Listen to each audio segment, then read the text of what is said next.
Welcome back, and it's Friday, so a lot of us are probably looking forward to unwinding a little bit over the weekend, right? But you know what?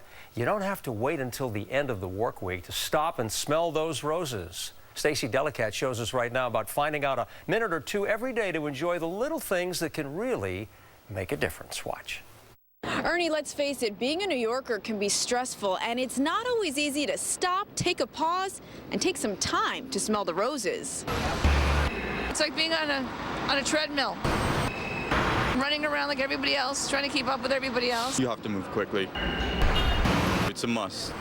We all know the saying, life's a journey, not a destination, but we don't always appreciate that journey, especially when it involves rush hour commutes, long workdays, and crowded city streets. It's frantic, it's excitable all the time, and not everyone can deal with that. We wake up in the morning, and before we've even acknowledged that we're awake and breathing, we're already thinking about what we need to do later in the day. John Aaron teaches people how to enjoy the journey. And noticing the body breathing without having to change anything.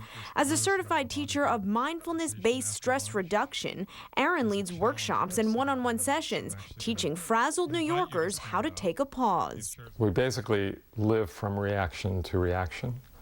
So even if one just stops for a few minutes, it creates a space that allows us to just come into this moment, to recognize that we're here, breathing and alive. And there is something magical that happens in that space. Psychotherapist Miki agrees and says sometimes the thing that stops us from getting to that magical place is the very thing that's now always with us, technology. We go to dinner, we have our phone on the table. It's like we're constantly plugged into something, distracting us from noticing who we're with, noticing the taste of our food, feeling what's going on in our interaction. When it comes to enjoying the process of life, she says sometimes just taking a deep breath, slowing down, and putting the phone down can make all the difference. Notice the people around you, acknowledge the sunshine, the things, the simple things. So look, people are aware what's going on, right? And looking for ways to, in their own way, to deal with the problem.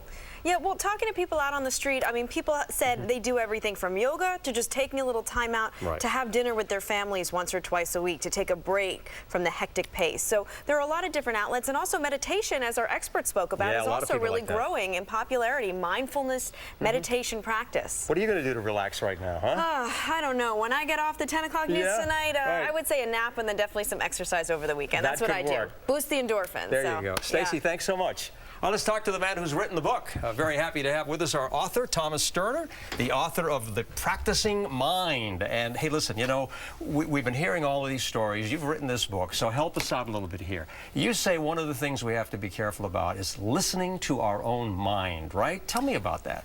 Well, the first thing I usually do, Ernie, is ask people to sit in a chair for 2 minutes and stop thinking. And what they find... Oh, that's hard to do. It is hard to do. Well, it's actually impossible to do. So and people find that out quite quickly. And the lesson there is that their mind is a thought machine, and that's what it's a problem solver, and if you don't give it something to think about, it will go looking for something to think about. So you're talking about maybe being an observer, right? That's right. You want to be more of an observer of your thoughts rather than absorbed in your thoughts. And the only way that you can get to there is to practice some form of meditation, which is what we were just speaking about. And if you don't like that word, I tell people just think of it as thought awareness training. Yeah, just be quiet. That's right. I like people to sit in a chair for at least 10 minutes a day in a comfortable position. And I think that they should focus on either a breath-based meditation where you're just watching your body breathe, or if you can use a phrase-based meditation. Some people call that a mantra-based. It should be 3 words or less. You know, everybody's working on trying to get someplace. We have to stop, as we said, smell the roses, take your time doing that. Give us 3 quick tips that we should remember. What should we do?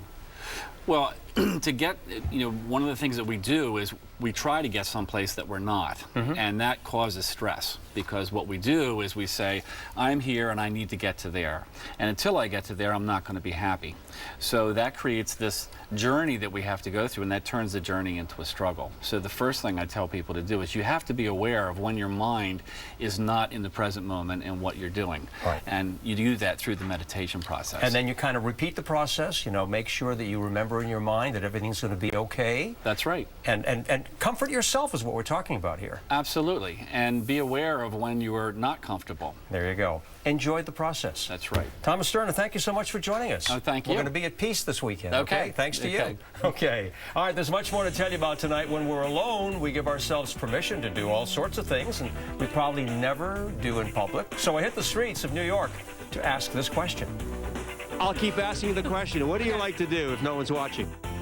We'll share people's answers coming up for you in just a few minutes. Coming up on Tuesday, smoking and e-cigarettes and the high-tech alternatives to traditional smokes. Any less dangerous than the real thing?